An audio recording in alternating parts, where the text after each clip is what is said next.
جو صاحب نظر کی جو نظر ہے اس حوالے سے ہمیں کچھ بتا سکیں، اور ہمارے جو سوالات ہیں جو آج کی پریشانیاں یا معاشی نظام میں ہے، تاکہ ان میں سے کوئی جواب ہم لے سکیں اور یہ کر سکیں۔ اس لیے میں ریکویسٹ کروں گا عرفان صاحب سے۔ بہت شکریہ رائے صاحب۔ مجھے جب انہوں نے یہ بات کی تو یہ میرا میدان نہیں ہے، آیا تو میں لاہور اسی سلسلے میں ہوں کہ مختلف جگہ پر میری گفتگو کے پروگرام تھے، چل رہے ہیں، کل بھی ایک مسجد میں ہیں، پھر اور ہیں، اس کے بعد اتوار کو ہمارا اپنا ہیومن ریسورسز مینجمنٹ پہ گفتگو ہے الحمرہ میں۔ ابھی میں بیٹھا ہوا تھا یہ پرنسپل صاحب کے کمرے میں، تو میں نے ان سے کاغذ پینسل لے کے تو کچھ تھوڑے سے چند پوائنٹ اس پہ نوٹ کیے۔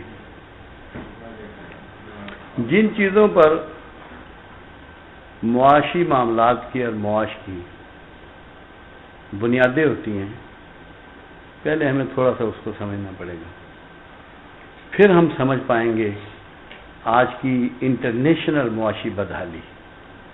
صرف نیشنل نہیں، نیشنل تو اس لیے نہیں ہو سکتی کہ آج وہ زمانہ ہے کہ ہم پوری دنیا ایک گاؤں بن کے رہ گئی ہے، ایک ولیج بن کے رہ گئی ہے، اور اتنے مربوط ہیں ہم آپس میں، اتنے کنیکٹڈ ہیں کہ کوئی ملک یہ کہے کہ میں اکیلا اپنی پالیسیز بنا کے اپنے میٹر کو چلا لوں گا اور دنیا سے رابطہ توڑ دوں گا، تو یہ ایسے ہی ہے جیسے کوئی ناممکن بات کی جائے۔ جہاز رانی ہو، ٹیلی فون سسٹم ہو، اور مختلف چیزیں ایک انسان دوسرے انسان کے لیے بنا رہا ہے۔ کمال کی بات یہ ہے کہ ہرن کا بچہ پیدا ہو، وہ اسی وقت اٹھ کے اپنے ماں کے تھنوں میں منہ مارنا شروع کر دیتا ہے، اور دیگر تمام جانداروں کے بچے جو ہیں وہ فوراً ان کو سسٹم پورا جاری ہو جاتا ہے ان کی خوراک کا، مگر انسان کا بچہ جب پیدا ہوتا ہے اتنا مجبور ہوتا ہے اس کی ماں کے تھنوں میں جو اس کی خوراک اللہ نے ڈالی ہوتی ہے وہ خود سے حاصل نہیں کر سکتا جب تک کہ اس کی ماں اپنا دودھ اس کے منہ میں نہ ڈالے۔ ہمیں یہ سمجھنا ہے اس بات سے کہ اللہ نے یہ پہلے دن سے کیوں ایسا کیا، صرف اس لیے کہ ہم یہ سمجھ لیں کہ ہم ایک دوسرے انسان کے محتاج ہیں، اور اس محتاجی نے معاشرہ تشکیل دیا ہے، ورنہ سوسائٹی کبھی بھی نہ پنپتی۔ باقی دیگر جانوروں میں اسی لیے سوسائٹی پیدا نہیں ہوئی کہ وہ کسی کے ڈیپینڈنٹ نہیں ہوتے، ہم کبھی بھی انڈیپینڈنٹ نہیں ہو سکتے۔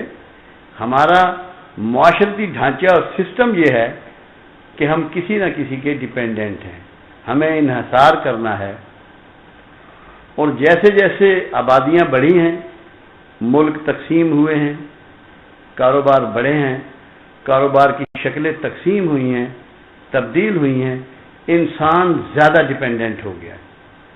ہماری تو حالت یہ ہے بعض ملکوں کی کہ ان کے پاس کھانے کی اشیاء نہیں ہوتی، دوسرے ان کے لیے کھانے کی خوراک مہیا کرتے ہیں۔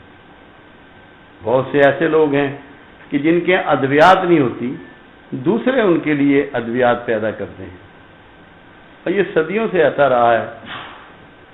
خود وہ مکہ جو پوری دنیا کا مرکز ہے آج، اور پوری دنیا کے لوگ وہاں کھینچے جاتے ہیں، وہاں کچھ بھی پیدا نہ ہوتا تھا، نہ پھول تھے، نہ پتیاں تھی، نہ درخت تھے، نہ سایہ تھا، نہ تتلیاں تھی، نہ پانی تھا۔ ان کے لیے دوسرے لوگ گرو کرتے تھے۔ تو یہ انسان کا ایک لازمہ ہو گیا ہے کہ وہ ربط میں رہے، اور اس ربط نے اگر کہیں کوئی کامیابی ہے تو وہ بھی سب میں تقسیم ہوتی ہے، اگر کہیں کوئی پریشانی ہے تو وہ بھی سب میں تقسیم ہوتی ہے، اگر معاشی خوشحالی ہے تو پوری دنیا میں پھیلتی ہے، اور معاشی بدحالی ہے تو وہ بھی پوری دنیا میں پھیلتی ہے۔ ہم انٹر کنیکٹڈ ہیں، اس لیے پہلے بات سے پہلے اس کو ہمارے لیے سمجھنا ضروری ہے۔ تمام معاش کی بنیاد ہزاروں سال پہلے سے اور آج بھی پیداوار پر بیس کرتی ہے۔ پیداوار میں جو سب سے بنیادی چیز رہی ہے وہ زراعت رہی ہے. اس کے بعد ڈیریز ہیں، جانوروں کا دودھ ہم حاصل کرتے رہے ہیں، جانوروں سے گوشت حاصل کرتے رہے ہیں. اس دودھ کی بعد میں مختلف پروڈکٹس بنتی رہی ہیں. کسی کو آپ مکھن کہتے ہیں، کسی کو گھی کہتے ہیں، کسی کو پنیر کہتے ہیں، کسی کو مارجرین کہتے ہیں. یہ مختلف شکلیں اس کی بنتی رہی ہیں. مگر ڈیری رہی، لائف سٹاک رہی، جانوروں کا پالنا، ان کی افزائش نسل، انسان نے یہ سیکھی اور پیداواری ضرورتیں اپنی پوری کرتا رہا. مائنس کا سلسلہ رہا ہے. انسان نے پہاڑوں کو کھودا، اس میں سے پانی نکالا، گیسز نکالی، تیل نکالا، مختلف دھاتیں نکالی، زیورات بنانے کے لیے خوبصورت پتھر نکالے، گھروں کو سجانے کے لیے اعلیٰ ترین ماربلز نکالے. وہ بھی ایک سلسلہ انسان کا بڑھتا چلا گیا. یہ اس کے سب معاش کے ڈھنگ ہیں. فشریز رہی ہے، کیونکہ خود اللہ نے فرمایا کہ میں نے پانیوں میں تمہاری خوراک کا بندوبست کیا ہے اور تمہارے سفر کا بندوبست کیا ہے. انسان نے اس بھید کو سمجھا اور اس دنیا میں ایک بہت بڑا سورس فشریز بھی ہے کہ آپ پانی سے اپنی خوراک اور اغذیہ حاصل کرتے ہیں. وہ بھی رہا ہے. پانی سے لوگوں نے زیورات بنانے کے لیے موتی بھی نکالے ہیں، سیپیاں بھی نکالی ہیں. وہ بھی ایک بہت بڑا سورس رہا ہے. پھر انڈسٹریز آ گئی، پہیہ ایجاد ہوا، مشین ایجاد ہوئی، پریس ایجاد ہوا. انسان نے بہت تھوڑے وقت میں بہت زیادہ چیزیں ان کی شکل بدل کے پیدا کرنی شروع کی. انڈسٹری میں تبدیل ہوا معاشرہ. جب پیداوار بڑھی تو اس کو بیچنے کے لیے سفر بھی بڑھا، منڈیاں نئی تلاش کرنے کی ضرورت پیش آئی. لوگوں تک اپنے سامان کو خوبصورت طریقے سے نئے انداز میں پیش کرنے کے لیے انسانوں نے کام شروع کیا. مارکیٹنگ کا سسٹم آیا، ایکسپورٹ کا سسٹم آیا، سارے نظام پھیلتے چلے گئے. ایک نئی انڈسٹری بھی دنیا میں وارد ہوئی اور وہ سروس انڈسٹری ہے کہ لوگوں میں سکل پیدا ہوئی، لوگوں نے مخصوص قسم کے علوم سیکھے اور زمانے کو سروسز پرووائڈ کی. اور آج سب سے زیادہ لوگ پیسہ سروسز میں کما رہے ہیں، خاص کر آئی ٹی کے شعبے میں، ایٹمی ٹیکنالوجی کے شعبے میں، الیکٹرانک ٹیکنالوجی کے شعبے میں، نیوکلیئر ٹیکنالوجی کے شعبے میں. بے شمار لوگ صرف سروسز سے متعلق ہیں. پھر فوڈ انڈسٹریز آئیں، بے شمار لوگ کھانا پکانے کے فن سے متعلق ہیں. یہ سارے معاش کے شعبے ہیں. اب دنیا میں کمپٹیشن جب پیدا ہوتا ہے، اب دو چیزوں کا اس میں میجر رول ہوتا ہے. ایک کاسٹ آف پروڈکشن، کہ جو چیز آپ پروڈیوس کر رہے ہیں اس پہ پر ہیڈ آپ کا اخراجات کیا آ رہے ہیں. اور دوسری چیز یہ کہ آپ دوسروں تک کتنے خوبصورت انداز میں کمیونیکیٹ کرتے ہیں. اپنی چیز کو سیل کرنے کے لیے آپ کتنے اہل ہیں اور کتنی خوبصورتی سے اپنی چیز کو بیچنے کا ڈھنگ بناتے ہیں. آج جو دنیا میں پرابلم چل رہا ہے اس میں یہ کاسٹ آف پروڈکشن بہت بڑا رول ہے. میں اس طرف آ رہا ہوں جو اس وقت ہم فیس کر رہے ہیں. اس کے ساتھ ساتھ بازاروں میں قیمت کا تعین سب سے زیادہ طلب اور رسد کا قانون کرتا ہے کہ مارکیٹ میں کس کی کیا ضرورت ہے اور کتنا سامان موجود ہے. اس سے مارکیٹوں کا تعین ہوتا ہے، اسی سے کاروباری لوگوں کی کامیابیاں ہوتی ہیں، اسی میں ناکامیاں ہوتی ہیں. بعض اوقات آپ سنتے ہوں گے، دیکھتے ہوں گے، کسی نے کوئی خاص آئٹم امپورٹ کی اس کے جہاز کو لنگر انداز ہونے میں دیر لگی، اتنے دوسرے کا مال آ گیا، اس نے مارکیٹ میں پھینک دیا، اس کا مال فری میں بھی کوئی نہیں لیتا۔ تو یہ ڈیمانڈ اینڈ سپلائی کا قانون جو ہے یہ پوری دنیا پہ پوری طرح لاگو ہے۔ یہ سب سے زیادہ کاسٹ آف پروڈکشن کے بعد اگر معاش پہ کوئی چیز اثر انداز ہوتی ہے تو وہ ہے ڈیمانڈ اینڈ سپلائی، کہ ڈیمانڈ کیا ہے اور سپلائی کتنی کوئک، کتنی ارلی، کتنی پراپر وے میں مہیا کی جا رہی ہے۔ اور اسی کے ساتھ دنیا میں ایک بینکنگ سسٹم شروع ہوا، کیونکہ جب انڈسٹری آئی کوئی شخص اتنا امیر نہ تھا، اتنا خوشحال نہ تھا کہ کوئی ایک انڈسٹری اپنے ذاتی بل بوتے پہ لگا لیتا۔ اس کے لیے ایک ٹرسٹی کی ضرورت تھی۔ اب جن لوگوں کے پاس پیسہ تھا وہ بینک میں رکھتے ہیں، بینک ایک ٹرسٹی کے طور پہ کام کرتا ہے اور وہ پیسہ خود گارنٹر بن کے ان لوگوں کو دیتا ہے جو کہ فردر کسی کاروبار میں اس پیسے کو لگاتے ہیں، اور اسی ارننگ میں سے کچھ وہ اس کو دے دیتا ہے جس کا پیسہ ہوتا ہے، اور کچھ اپنے اخراجات اور اپنے منافع کے لیے رکھ چھوڑتا ہے۔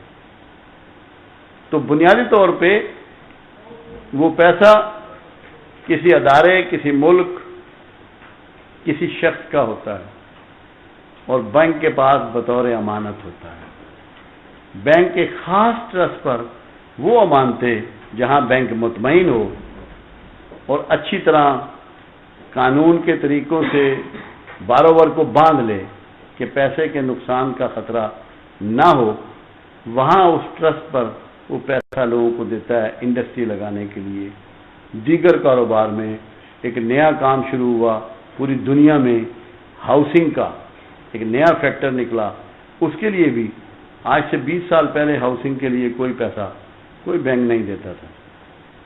یہ بھی ایک فیکٹر ہے ہاؤسنگ انویسٹمنٹ کا جو اس معاشی بدحالی کا، جس کا ہم تذکرہ کرنے لگے ہیں، اس کا ایک سبب ہے۔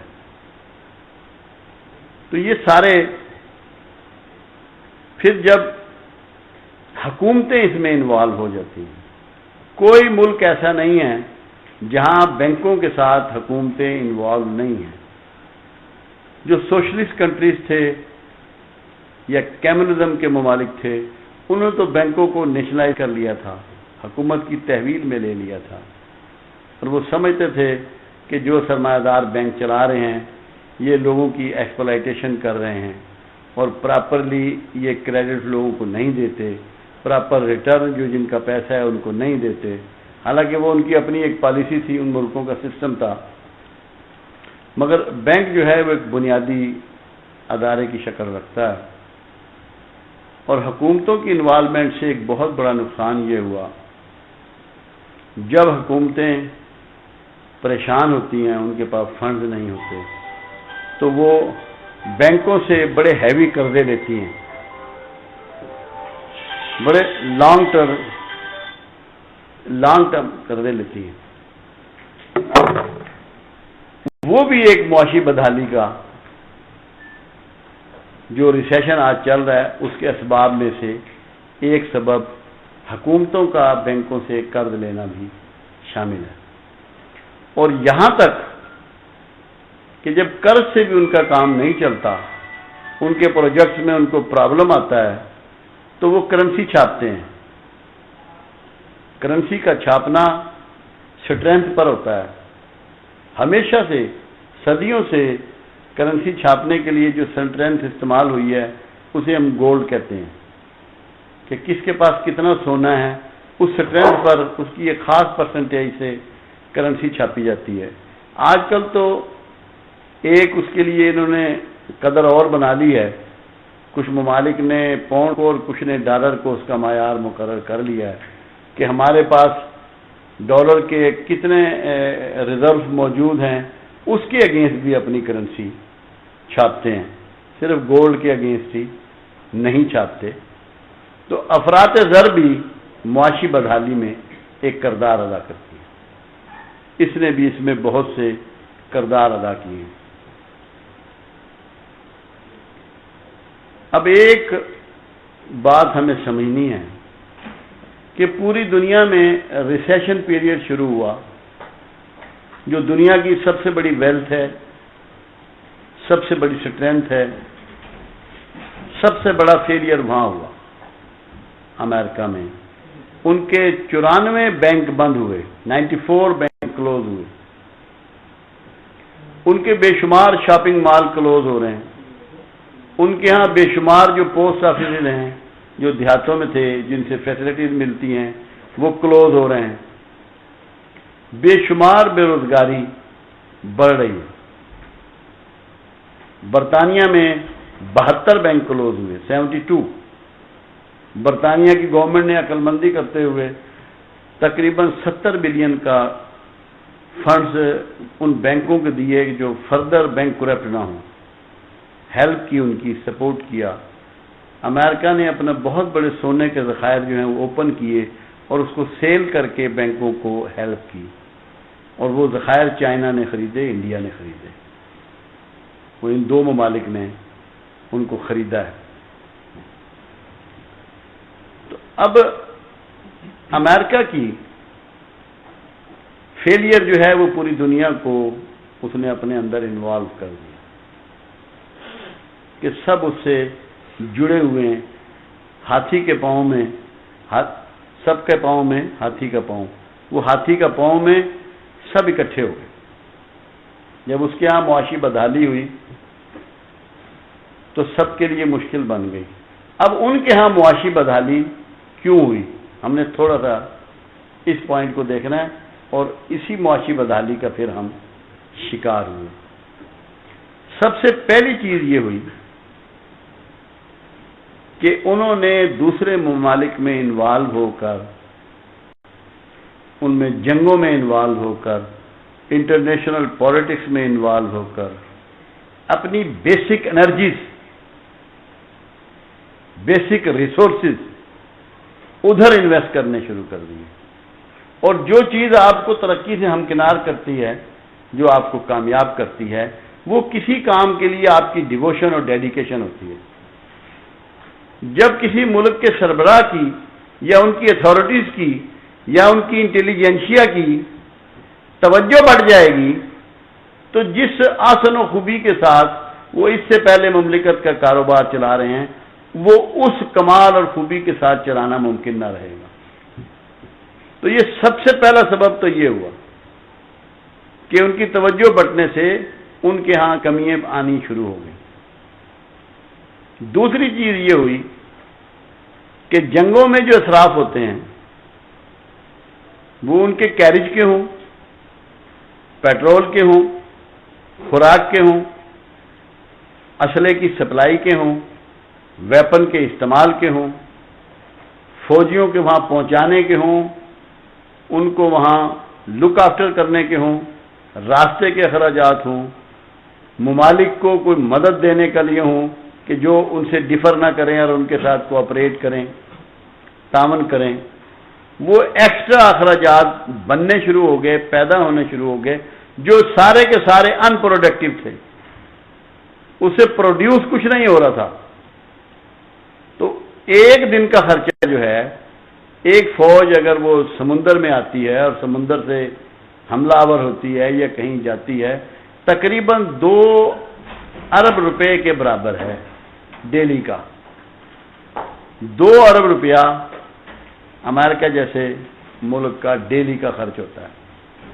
آپ اس سے اندازہ کر سکتے ہیں کہ کتنا عرصہ وہ افغانستان میں لڑ رہے ہیں، کتنے عرصے سے ان کی فوج وہاں موجود ہے، اس کے بعد کتنا عرصہ انہیں عراق میں ہو گیا ہے، ان کی فوج موجود ہے، ان کی لڑائیاں موجود ہے، کتنا عرصہ وہ سوڈان میں لڑتے رہے، کتنا عرصہ وہ صومالیہ میں انوالو رہے، کتنا ان کا زور صرف ہو رہا ہے پاکستان میں، پاکستان کے شمالی علاقہ جات میں اور دیگر جگہ پہ ان کی انوالومنٹ۔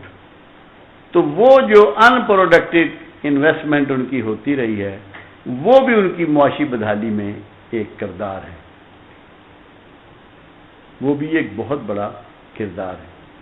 دوسرا انہوں نے ایک کام کیا اپنے آپ کو بہت چالاک سمجھا، اور بہت چالاک سمجھتے ہوئے جن لوگوں کو وہ اپنا ایجنٹ بناتے ہیں، وہ آپ کے شمالی علاقوں کے لوگ ہوں یا ملک میں لوگ ہوں یا ایران میں ان کے کارندے ہوں یا افغانستان میں ہوں یا عراق میں ہوں یا سعودیہ میں ہوں یا دیگر جگہ ہوں، ان کو جب وہ معاوضہ دیتے تو فیک کرنسی دیتے۔ افغانستان میں، عراق میں، ایران میں، پاکستان میں ڈالر جو ہے 80% فیک ہے، وہ خود انہوں نے چھاپا، وہ غیر محسوس طریقے سے ٹریول کرتا ہوا وایا دبئی انہی کے ہاں جا پہنچا، جس نے ان کے ہاں بہت زیادہ انفلیشن بنا دیا، افراط زر پیدا کر دی۔ یہ افراط زر ان کی مہنگائی کا سبب بنا، لوگوں کی قوت خرید کم ہوئی، جس سے ان کی انڈسٹری پہ اثرات آئے۔ یہ بھی ایک اس کا ریزن بنا ہے۔ ایک ریزن کاسٹ آف پروڈکشن کا ہے۔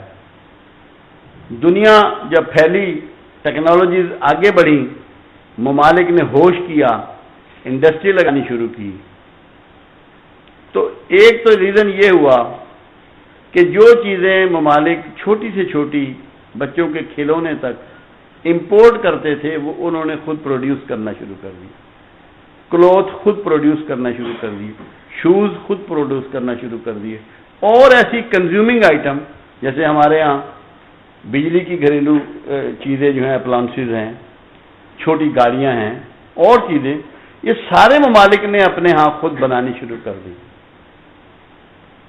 جن سے یہ جو ممالک امریکہ، برطانیہ یا دیگر ممالک یہ چیزیں بناتے تھے، ان کا کوئنٹم آف سیل کم ہو گیا۔ جیسی سیل کم ہوئی، کاسٹ آف پروڈکشن بڑھ گئی۔ سیل کم ہونے سے ایک شخص 100 آئٹم بنا رہا ہے اور ایک 10 بنا رہا ہے، تو کاسٹ تو اسی پر پڑنی ہے جو پروڈیوس کر رہا ہے، تو کاسٹ آف پروڈکشن ان کی سیل کم ہونے سے ان کی بڑھ گئی۔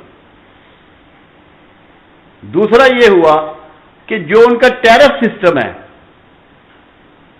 اس کو انہوں نے ریڈیوس نہیں کیا، اس سے بھی کاسٹ آف پروڈکشن بڑھ گئی،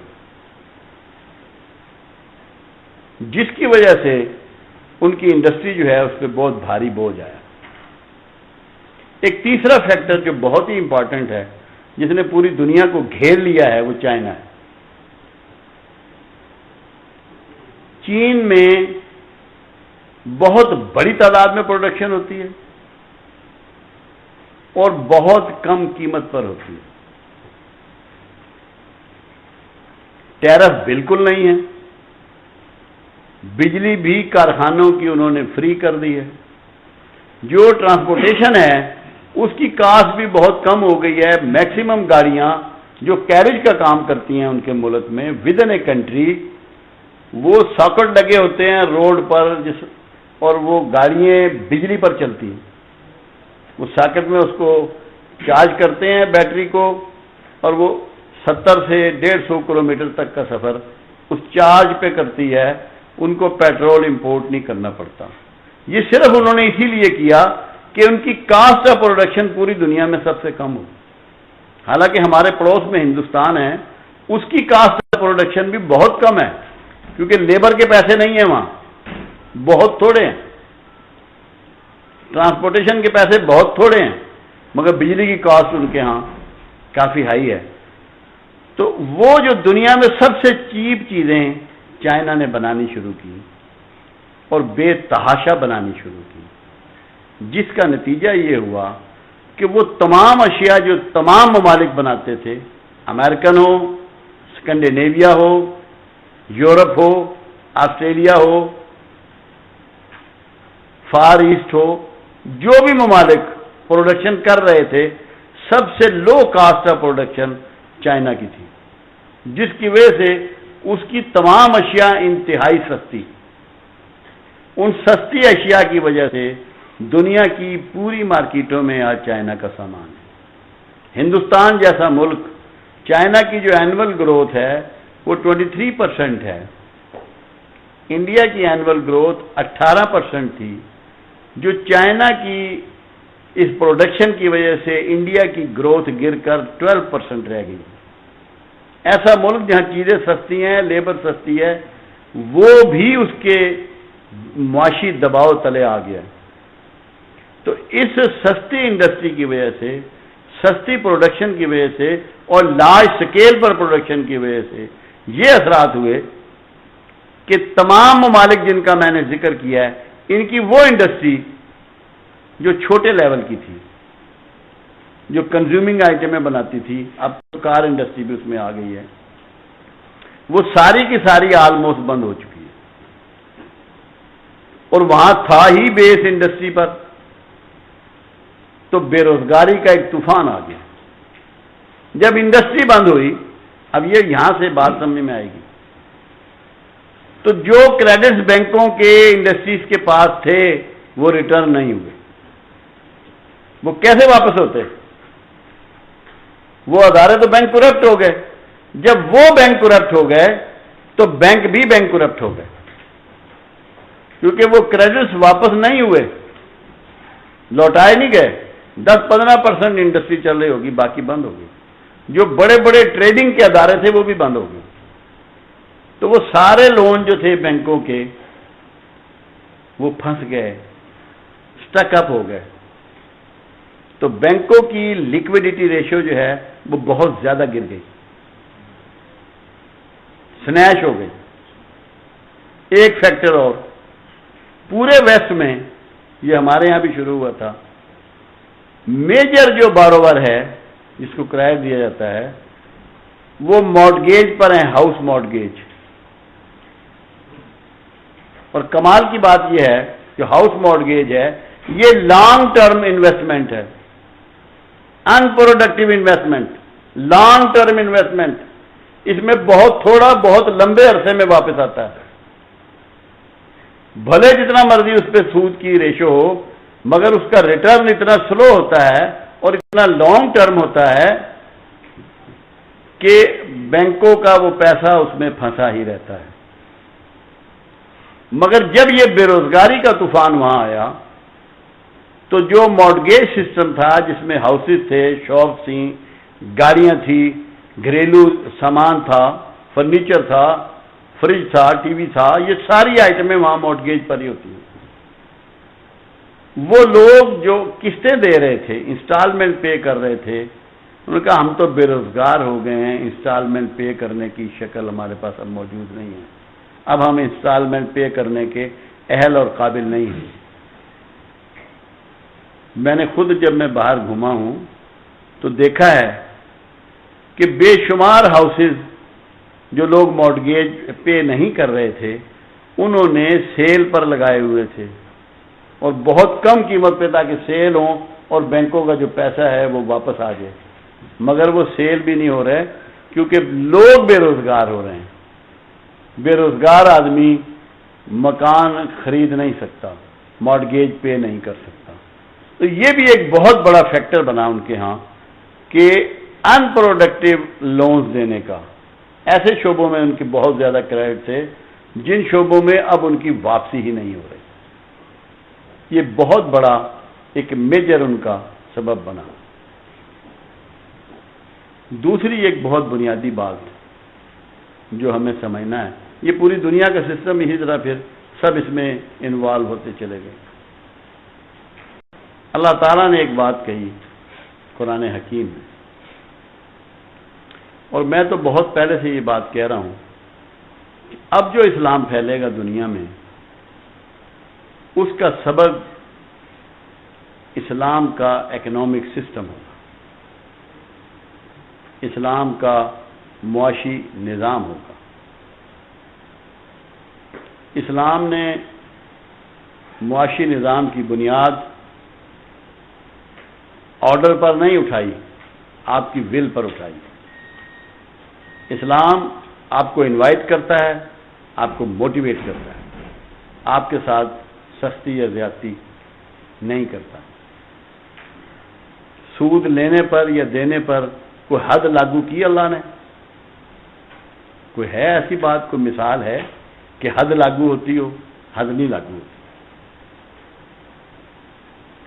مگر ایک بات قرآن نے واضح کی اسلامک سسٹم دیتے ہوئے کہ اللہ سود کو گھٹاتا ہے اور صدقات کو بڑھاتا ہے۔ جو سود کا آلٹرنیٹ ہے وہ صدقات ہے۔ اگر صدقات کا سسٹم سوسائٹی میں ہو تو سود کا سسٹم از خود ایلیمینیٹ ہو جاتا ہے۔ سود بنیادی طور پہ، میں تو سود کو کہتا ہوں ایکسپلائٹیشن، استحصال۔ ہمارے ہاں پاکستان میں ایک طبقہ ہے جس کو ہم بوری کہتے ہیں، کراچی میں وہ لوگ ہوتے ہیں، آپ لوگ جانتے ہوں گے، کراچی میں رہے ہوں گے یا دیکھا ہوگا، وہ سود کا لین دین نہیں کرتے۔ اس کی وجہ سے پورے بوریوں میں ایک شخص بھی بے روزگار نہیں ہے، not a single person even, ایک شخص بھی بے روزگار نہیں ہے۔ کیوں؟ جب کسی کے پاس پیسے ہوتے ہیں وہ اپنی کمیونٹی میں رہتے ہیں، کمیونٹی کے ساتھ ہی کام کرتے ہیں، تو وہ اپنے بندوں کو پیسے دیتے ہیں کہ بھائی تم یہ کام کر لو، آدھا منافع تمہارا آدھا میرا۔ وہ بندہ سٹینڈ کر جاتا ہے۔ اس طرح ان کی پوری کمیونٹی سٹینڈ کر گئی ہے۔ اور اگر سود کا سسٹم ہو تو آدمی بینکوں میں ڈپازٹ کرتا ہے، ریٹرن لیتا ہے، کسی جگہ انویسٹ کر کے دوسرے کو طاقتور نہیں بناتا اور نہ خود ہوتا ہے۔ تو دنیا میں جو بے روزگاری ہے اس کا میجر سبب سود ہے کہ انسان خود غرض ہو جاتا ہے اور اپنے پیسے بینکوں میں رکھ کر یا سیونگ کی اسکیموں میں لگا کے ان سے ارننگ لیتا ہے، اور جو اس کو کام کرنا چاہیے، جو اس کو سوسائٹی کے لیے کچھ پروڈیوس کرنا چاہیے، وہ چھوڑ دیتا ہے۔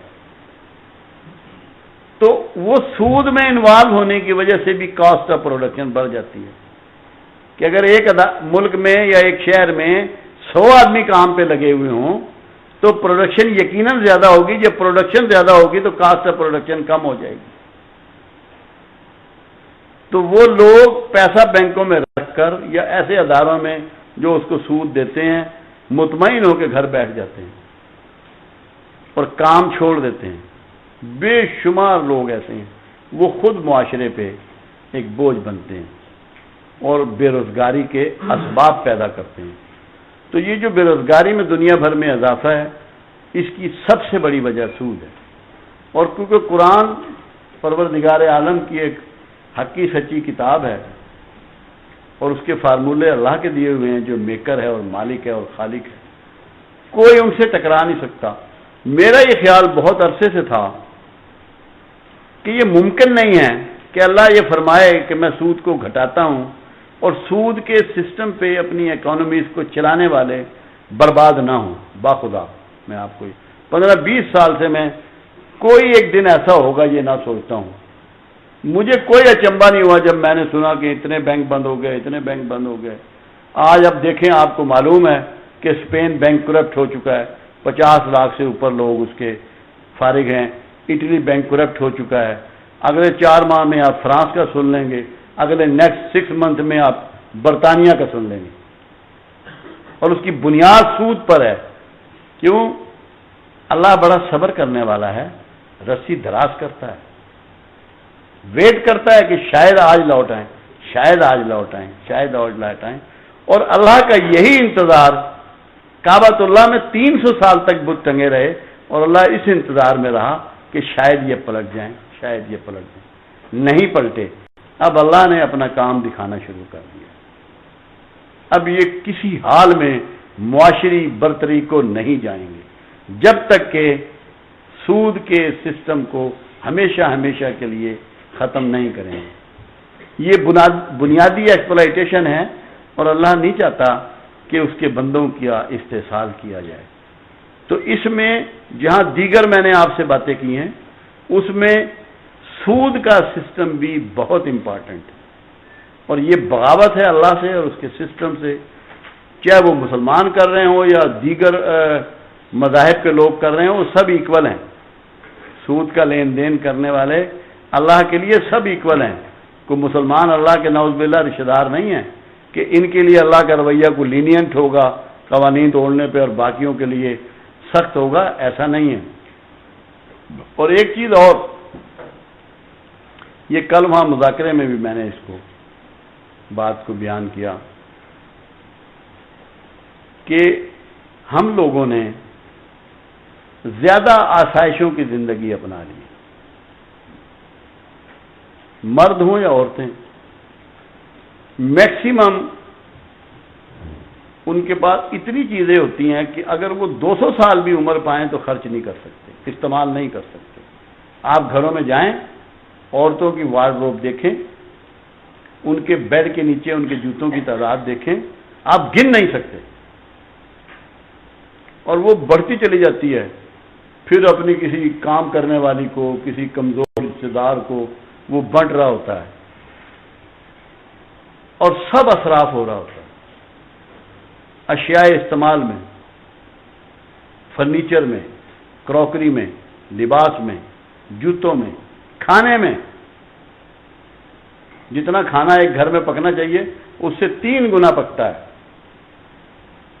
تو وہ کسی کا تو حق تھا نا، کسی انسان کا، جو آپ نے مس یوز کیا، تو وہ بھی مہنگائی کی وجہ بن گیا۔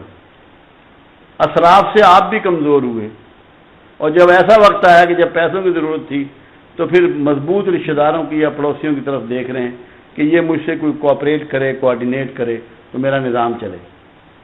اس کے لیے اللہ کے رسول صلی اللہ علیہ وسلم نے ایک طریقہ دیا جو پوری دنیا کو اپنانا پڑے گا۔ ایک بات ہمیشہ کے لیے یاد رکھیں، اللہ کے رسول صرف ہمارے رسول نہیں ہیں۔ اللہ نے رسول اللہ صلی اللہ علیہ وسلم کو تمام جن و انس کے لیے مابعوث کیا، تمام کائناتوں کے لیے مابعوث کیا، اس لیے آپ سب کے رسول ہیں۔ آپ کی ٹیچنگ اور گائیڈنس سب کے لیے ہے، ہم ٹھیکیدار نہیں ہے کہ صرف ہمارے لیے ہو، ایسا نہیں ہے، جو بھی اس سے فائدہ اٹھا لے۔ تو ایک لا دیا پروفٹ نے، پروفٹ کی ورڈک لا کا درجہ رکھتی ہے کہ اگر مفلسی سے بچنا چاہتے ہو تو میانہ روی اختیار کرو۔ میانہ روی میں اپنے وقت کا بھی بچانا شامل ہے، کیونکہ وقت ایک بہت بڑی انرجی ہے۔ ہم جب وقت کو ضائع کرتے ہیں تو وقت بھی ہمیں ضائع کرتا ہے۔ ایسا نہیں ہوتا کہ وقت ہمیں ضائع نہیں کرتا، وہ ہم سے ریونج لیتا ہے کہ تم مجھے لوز کر رہے ہو، میں تمہیں ختم کر دوں گا۔ ٹائم کا ریونج بڑا سخت ہوتا ہے۔ وہ بھی اسراف میں آتا ہے کہ اگر ہم اللہ تللوں میں، فالتو کاموں میں اپنا وقت ضائع کرتے ہیں، وہ بھی سبب بنتا ہے معاشی بدحالی کا، کیونکہ وہ مین انویسٹمنٹ ہے جو آپ کو اللہ نے عطا فرمائی ہے۔ وہ جو مہلت ہے ٹائم کی، وہ سب سے بڑی کاسٹ ہے اس کی جو پروردگار نے آپ کو دی، کہ آپ نے اس کو پراپرلی بچاتے ہوئے پراپرلی انویسٹ کرنا ہے، اس سے پروڈکشن لینی ہے، اس سے سکل لینی ہے۔ وہ بھی معاشی بدحالی میں ایک بہت بڑا کردار ہے۔ تو میانہ روی اختیار کریں۔ جو مجھے تھوڑا بہت آتا تھا میں نے آپ کے گوشت گزار کر دیا ہے، اللہ کرے کہ صحیح بات کر پایا ہوں اور آپ کے سمجھ میں آ جائے۔ اللہ آپ کا اور میرا حامی ناصر۔